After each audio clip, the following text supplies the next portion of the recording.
this country. We're gonna take back this land. We're gonna bring back our democracy and build Canada again. We're gonna take back this country. We're gonna take back this land.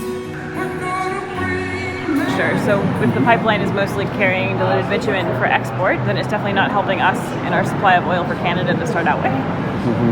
And also, if we're planning to scale back, which we need to because of the climate crisis, then there's no reason to expand. Staunchly opposed to the expansion, and I actually want to get the stuff that's on the mountain now off it, and we need to completely go away from fossil fuels as quickly as possible.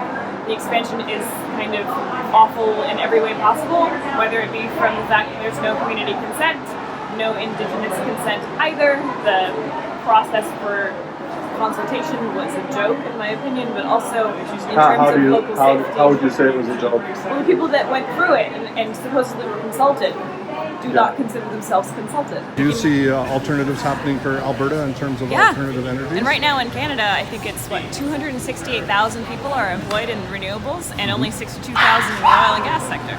So it's already going in the right direction as long as we protect those workers and make sure we have a just transition and also make sure that our economy is replaced and we have the oil for when we need it, which I'm not concerned with the infrastructure we have at the moment. What can we do to get people in those kind of more, women especially, to get them into the sciences? Yeah, so this is something that I've actually worked on for a long time. When I was in academia and just finished my PhD, I led a diversity organization called Women in Physics and Astronomy, where I encouraged and tried to break down the implicit bias that was actually keeping a lot of women out. So I think that the answer to that is actually multi-factor.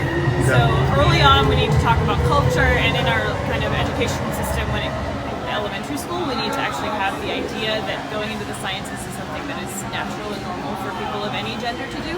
And then as we go through we need to break down a lot of the societal barriers, but also kind of the institutional barriers that make it seem like women and other gender diverse people don't belong. What do you see as the next big step for our community? What do we still need to do? There's a lot. I know. Next one, I only get in 30 seconds or less. 30 seconds or less. Well, I think ending the blood ban is a big one. Also, trans healthcare for transition, bringing a gender diverse lens to policy. What needs to be specifically done for? We'll just take one: the trans healthcare. Trans healthcare. So people need access to transition freely whenever they want it, and also they need to be able to. Everybody needs to be able to go with whatever gender they feel on their documentation, even if they haven't had any sort of surgery. Okay, thank you very much. Haven't we had our fill? Hasn't it been too long? Today in Victoria, jumped off the quick story of the 844 Johnson Tent City building housing. One of my other firekeepers has committed suicide in that building, and without having these supports, having a government claim that these are supportive housing units is just not. I think we need a sober place that people can shelter themselves. There needs to be a no barrier, and there needs to be a fully staffed low barrier place in every municipality that people go. We've got seniors here that don't belong here. We have people that are working and living in their cars that don't belong here that would be able to manage themselves very well just in a government-supported campsite. Gosh, when I get through this election, depending on how many Green MPs we have, we've got plans to eliminate poverty in this country, man. We've got to eliminate poverty. And we've got to make sure everybody has housing first is a good principle. And after housing first, we have to make sure that there's the mental health supports and addiction counseling supports, and that it's grounded where we can. We should ground it in. Greg knows a lot of Indigenous people here. We have to ground it in the experience of elders. I find a lot of healing. I've visited some wonderful healing lodges across the country, and one of the clearly there's a spiritual need. I don't want to sound like I know what I'm talking about because it's arrogant, but there's a lot that goes on where you have an Indigenous elder and you can connect people to their culture at a moment when they really need to feel grounded. It's not all about drugs and doctors. It's largely about finding a connection back to the earth and a connection to where you really belong. Absolutely, you've got it. Creating sacred circles, and that's what we've done here. Yeah. And then create some sacred altars and all the trees, and just have residents.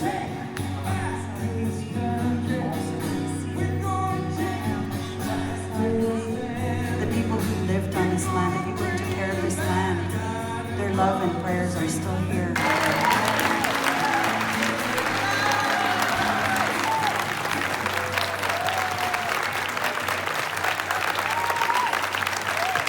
I am incredibly proud to be here as the independent candidate for Vancouver Granville, which is just across the way. As much as we can, we need to work outside party lines, and an example of a more dignified and different kind of politics is Elizabeth May, whom I'm proud to call my friend and colleague.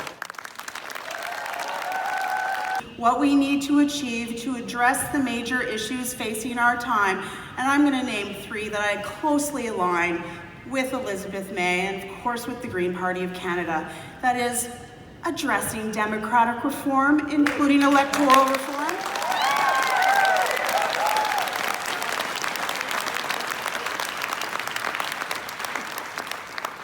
Trying to change the nature of the discussion, the dialogue in the House of Commons, the nature of how we make decisions, changing the standing orders of Parliament, which I know Elizabeth May has been fighting with so many other MPs to do, and also looking at electoral reform and moving towards proportional representation so every vote counts.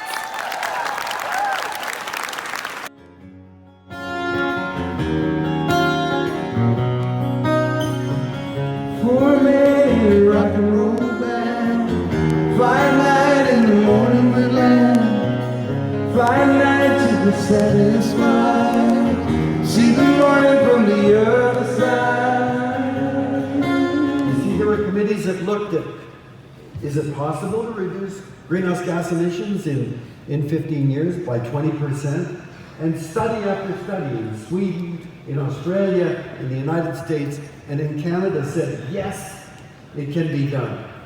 It's going to cost you tens of billions of dollars, but in 15 years, you will have saved a net tens of billions of dollars. Agreements and commitments that Canada made over the years, we never ever met any of the agreements that we signed on to do. Our emissions have continued to rise steadily, and that's why in October of last year, the IPCC, a very conservative group of climatologists, but in October, they said if we allow temperature to rise by more than 1.5 degrees above pre-industrial levels, we're into climate chaos, that we just can't predict what will happen or whether it will be manageable to live in a warmer world.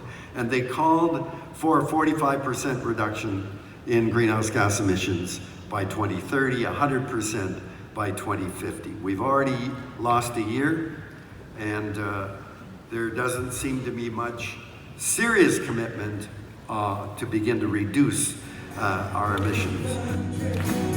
We're gonna take back this land. We're gonna bring back our heart and soul.